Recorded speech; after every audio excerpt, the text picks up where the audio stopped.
ngobrol-ngobrol apa nih? Alhamdulillah baik. Ya sampai sekarang alhamdulillah karir masih tetap jalan di syuting TV masih setiap hari. Sekarang ada 2 program pagi sama malam. Setelah melalui proses yang cukup panjang di dunia entertain, kondisi sekarang gue jujur aja udah tinggal mempertahankan aja, udah nggak mau ngoyok lagi gitu. Udah tinggal mempertahankan apa yang udah gue raih.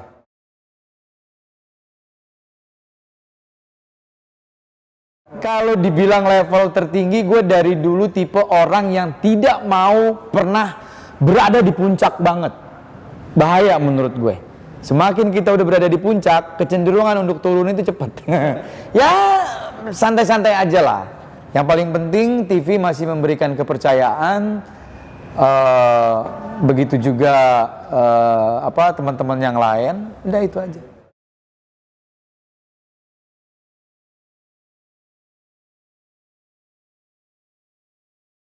Oke, gini, gue lahir dalam kondisi yang persaingan waktu itu cukup ketat di awal tahun 2000-an, ya. Apa yang gue maksud persaingan cukup ketat? Ketika waktu itu untuk menjadi seorang public figure, untuk menjadi seorang artis, pemain sinetron, itu butuh seleksi yang cukup ketat. Bayangkan, gue waktu itu akhirnya berhasil mendapatkan kontrak eksklusif di Multivision Plus. Gak bisa dipungkiri waktu itu Multivision Plus menjadi raja sinetron dengan Pak Ram Punjabinya. Gue berhasil bermain dengan baik, akhirnya dikontrak eksklusif dengan mereka. Bertahun-tahun, di awal 2001 waktu itu. Ketika gue terlibat sinetron dengan Anjasmara dan Krisdayanti, sinetron Ramadan. Singkat cerita, gue lahir dalam kondisi sinetron waktu itu yang masih tayangan weekly. Tayangan 1 minggu. Kita syuting setiap hari, tapi nyantai polanya. Tidak terburu-buru, karena tayangannya seminggu sekali. Seiring perkembangan waktu, kalau nggak salah tuh awal mula 2008 apa 2007 sudah mulai berubah konsep sinetron, ya. Ada istilah stripping, tayangan setiap hari. Begitu juga akhirnya beralih ke program-program TV-TV yang lain. Sampai sekarang akhirnya stripping lah semua. Kita konsekuensi syuting berat. Syuting harus tayang setiap hari.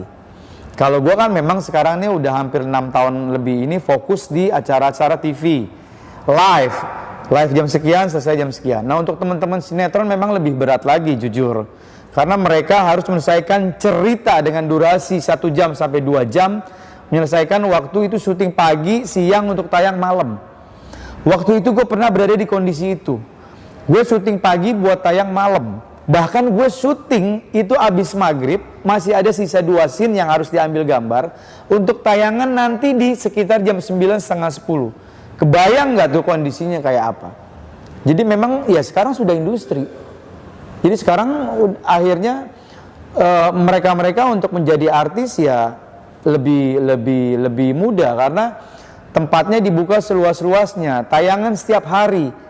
Orang lebih mudah untuk menjadi terkenal karena tayangan setiap hari. Itu TV, baik program TV maupun sinetron. Nah, semakin kesini semakin luas lagi. Label artis ini semakin mudah didapat. Lu belum banyak karya, belum punya prestasi, baru main sinetron istilahnya scene 2 scene, terus aktif di sosial media, di Instagram, sekarang sudah bisa disebut artis. Kalau mereka masih bisa mempertahankan profesi dia sebagai artis, istilahnya gini, kalau lo bener, syuting yang bener, nggak macem-macem, mungkin bisa membanggakan. Nah semakin kesini resikonya semakin besar, mohon maaf banget. Akhirnya banyak yang salah jalan. Nggak sedikit yang akhirnya ketangkep karena narkoba. Ujung-ujungnya artis. Gue jujur ya, semakin kesini kan banyak teman-teman artis yang akhirnya ketangkep karena penyalahgunakan narkoba. Gue bingung, ini orang siapa nih, main di mana gitu ya. Ya seperti itulah.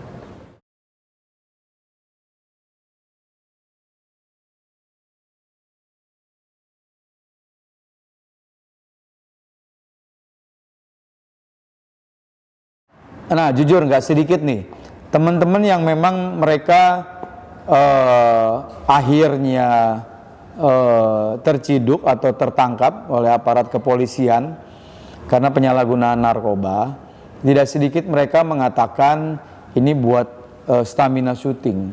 Nah sebenarnya menurut gue itu yang salah. Gue sangat tidak setuju.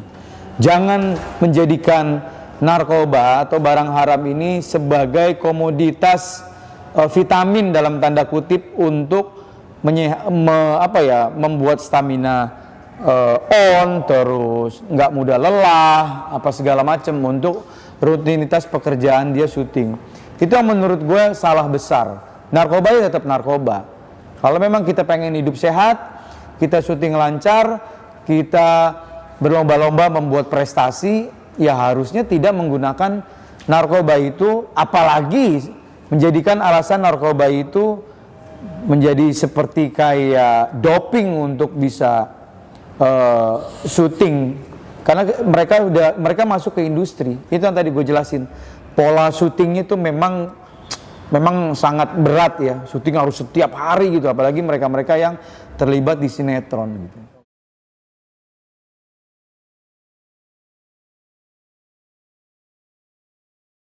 Gue pernah ngejalanin semuanya yang tadi gue cerita. Gue besar pada masa waktu itu sinetron tayangan weekly seminggu sekali. Terus gue masuk ke pola stripping. Gue tayang syuting stripping. Jam 9 harus di lokasi syuting lagi, break jam 2, jam 3, besoknya begitu lagi karena memang kita kejar tayang. Gue ngejalanin itu semua fine-fine aja. Nggak ada masalah. Nggak harus menggunakan narkoba. Jadi kalau misalnya, kan banyak cara yang lain untuk meningkatkan daya tahan tubuh kita, stamina kita. Itu kan banyak cara. Jadi nggak bisa dengan mudah akhirnya lo potong jalan menganggap narkoba itu sebagai salah satu alternatif untuk menjadikan fisik lo kuat, stamina lo oke, lo mau syuting berapa lama juga oke, tidak mudah ngantuk, tidak mudah lelah. Itu salah. Narkoba ya narkoba. Vitamin yang menyehatkan ya vitamin. Itu harus dibedakan. Ini yang salah, yang sebenarnya yang gue nggak setuju gitu. Kalau lo berani ngambil resiko untuk menjadi public figure, entah itu main sinetron, film, acara-acara TV yang live, lo harus fair. Jangan jadikan narkoba itu sebagai salah satu pelengkap untuk syuting. Itu nggak fair itu, karena akan merugikan buat dirinya. Lo kebayang nggak? Itu badan ibaratnya mesin digeber terus nggak hilang rasa lelah lo. Ya kan? Ini itu hilang kan rasa lelah kan? Lo mau syuting dari pagi sampai pagi tetap melotot gitu. Tapi ujung-ujungnya kan bego. Ujung-ujungnya ntar lo ketangkep. Tak kalau udah ketangkep minta maaf, kapok, nggak janji nggak ngulangin lagi. Menyarankan buat teman-teman yang lain nggak usah menggunakan narkoba. Ya udah mendingan dari awal nggak usah gunain narkoba. Tetap narkoba. Jangan jadikan narkoba menjadi gaya hidup. Sekali lagi gue bilang, jangan jadikan narkoba menjadi gaya hidup. Narkoba ya narkoba. Udah, lo bikin prestasi aja. Lo mau jadi pemain sinetron, silahkan. Lo mau menjadi pemain film, silahkan, gak ada yang ngelarang. Lo mau jadi pembawa acara, reality show, talent show, dan lain-lain di TV, tayang setiap hari, silahkan, gak ada yang ngelarang. Justru pemerintah nih bangga akan potensi-potensi anak-anak muda seperti ini. Dia aktif. Karena apa? Dengan dia mendapatkan honor, berarti dia menjadi orang taat pajak. Dia akan bayar pajak. Jangan salah loh, artis itu pajaknya cukup gede. Penerimaan kas negara kan alhamdulillah akan cukup signifikan. Paling enggak kita sebagai pribadi ada kontribusi untuk negara. Tapi lo jangan ganggu dengan menggunakan narkoba, nggak fair.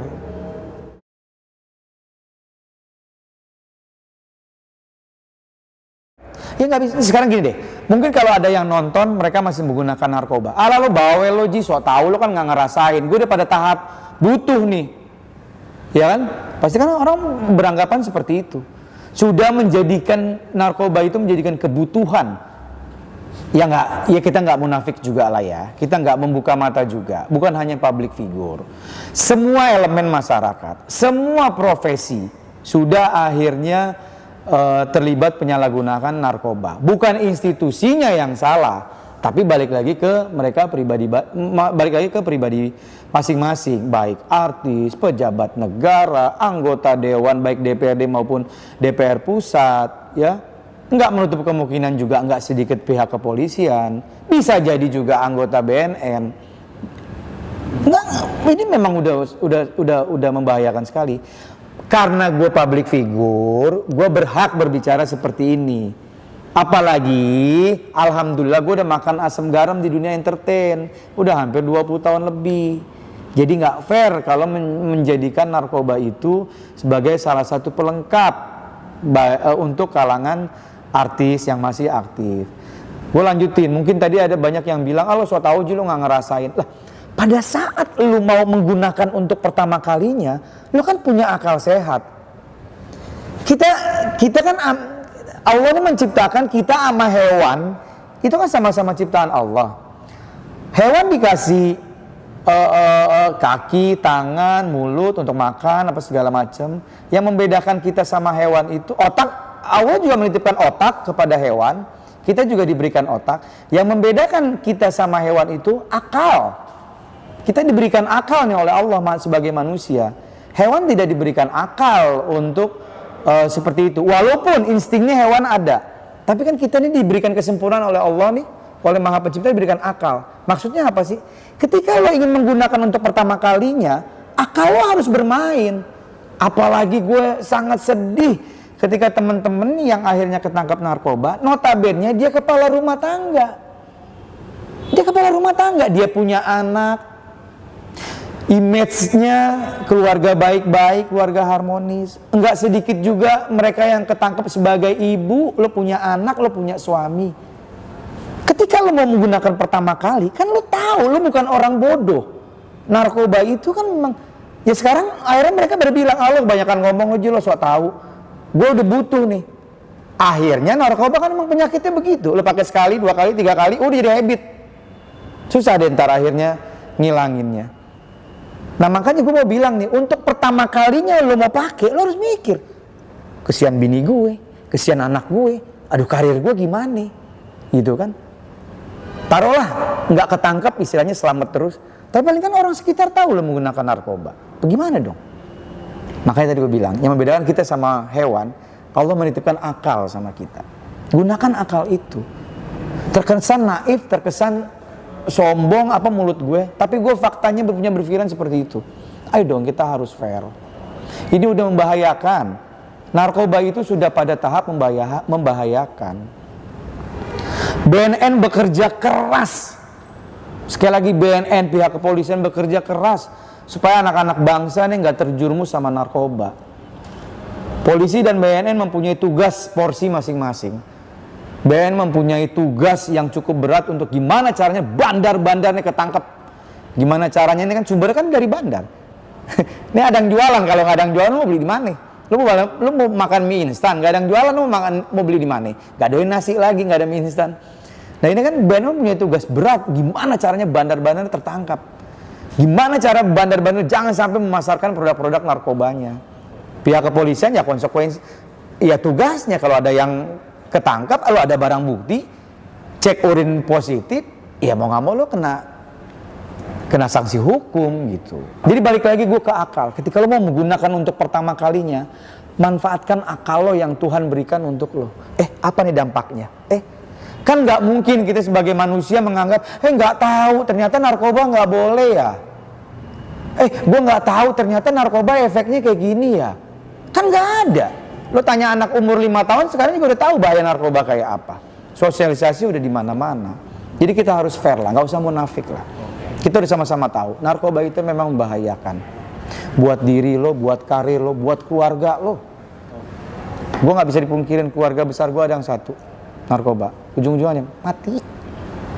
Emaknya udah sakit-sakitan, apa aja dijual. Kalau bisa genteng rumah dijual. Perabotan semua habis, jual-jualin buat beli narkoba. Makanya begitu. Baik dong, fair dong. Apalagi kondisi pandemi kayak begini, ekonomi lagi sulit. Lu mau belangsak, udah ekonomi sulit, pandemi masih menggunakan narkoba. Gimana urusannya? Gue bingung.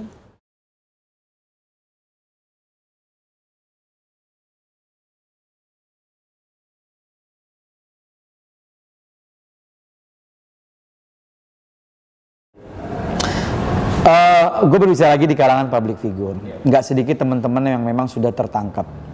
Baik dia baru mencoba-coba, baik juga memang dia sudah menjadi habit, sudah menjadi kebutuhan, apapun lah alasannya. Tapi gue sekali lagi gue bilang di sini, gue sama sekali tidak pernah setuju. Dan jangan sampai ada teman-teman, nauzubillah min dzalik ya, ke depannya kalau yang ketangkep lagi, bilang ya buat kebutuhan syuting, buat stamina, itu gue sangat tidak setuju. Itu membodohi banget gitu ya. Nah, akhirnya ketika dia menggunakan itu ya, akhirnya banyak konsekuensi yang dihadepin gitu. Setahu gue gini, jangan nunggu ditangkap dulu deh, gitu ya. Kalau nggak salah, itu gue pernah diskusi beberapa waktu yang lalu, sudah cukup lama. Kayaknya ada kebijakan BNN yang memberikan kesempatan kepada mereka-mereka yang menyalahgunakan narkoba, pengguna narkoba, bukan hanya public figure aja ya. Tapi kan memang konsekuensi public figure menjadi sorotan ya. Untuk datang ke BNN secara baik-baik. Ya. Contoh, misalnya gue narkoba. Gue udah pada tahap akut lah istilahnya ya. Apapun profesi gue. Ya. Gue datang baik-baik ke BNN. Ya. Ketemu misalnya sama si Fulan, "Pak, tolong, saya pengguna narkoba. Saya datang ke BNN, ini lembaga yang tepat untuk saya ajak diskusi, tolong bantu saya ingin sembuh." Ketika orang datang seperti itu, apakah akan kena proses hukum? Enggak. Justru dirangkul sama BNN. Dirangkul. Istilahnya ini kalau bahasa mudahnya, dielus-elus kepalanya, alhamdulillah datang ke sini ke tempat yang tepat. Ayo, lo mau apa? Semua identitasnya dirahasiakan. Dan wacana ini sebenarnya sudah ada untuk kalangan public figure. Balik lagi, ayo dong. Kalau memang lo mau sembuh, lo pengen, memang dahsyat ya, tekanan untuk menggunakan narkoba kan, baik dari lingkungan, wah bandar tuh masif mengerahkan semua kekuatannya untuk lo tetap menggunakan narkoba, karena ujung-ujungnya kan dia dapat duit kan. Nah lo harus lawan. Jadi gini deh, kalau tadi gue di poin pertama mengatakan ketika lo baru menggunakan pertama, ayo gunakan akal. Lo bukan orang bodoh yang lo tidak tahu narkoba itu bahaya. Tapi ketika akhirnya lo sudah menggunakan narkoba dan akhirnya sebenarnya berkecamuk dalam diri lo, gue pengen nih, tapi gue sulit nih. Gue kepengen ninggalin, tapi gue udah sulit gitu ya. Gue udah menjadi habit, udah menjadi kebiasaan nih, udah ketergantungan. Datang baik-baik ke BNN. Ini gue bicara kalangan public figure ya, karena memang profesi gue. Datang. Identitas dirahasiakan, lo masih bisa beraktivitas. Nanti kan direhab, diobatin, ini kan sakit nih, dia lagi sakit nih. Diobatin, gimana caranya. Kalau lo punya uang, keluarganya alhamdulillah mapan, terus lo punya sikap, gue memang benar-benar sembuh, datang BNN, istilahnya nih, gue bayar deh, yang penting gue sembuh. Apalagi ini gratis, pakai lagi akal sehat. Semua udah dong, Allah tuh ngasih akal kita untuk digunakan.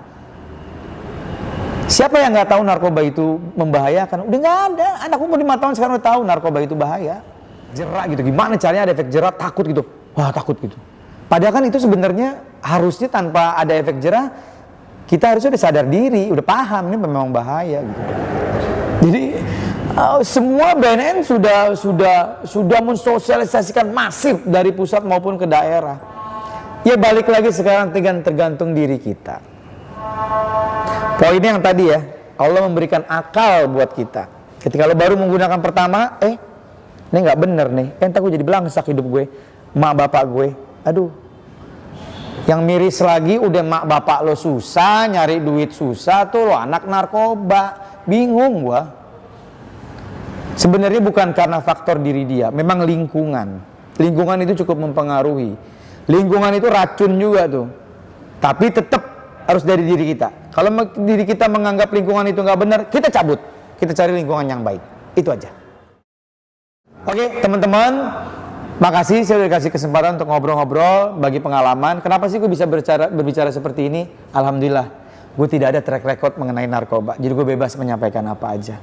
Buat teman-teman yang lain, yuk bismillah. Kalau yang masih menggunakan narkoba, ayo. Semua tergantung diri kalian. Kesian orang tua, kesian suami, kesian istri, kesian anak, kesian semuanya. Kalau mau datang ke BNN secara baik-baik, gratis, minta di edukasi dan minta untuk direhab. Terima kasih. Wassalamualaikum warahmatullahi wabarakatuh. Udah azan, waktunya sholat. Curhat sama Allah biar dijauhi dari segala macam bahaya narkoba.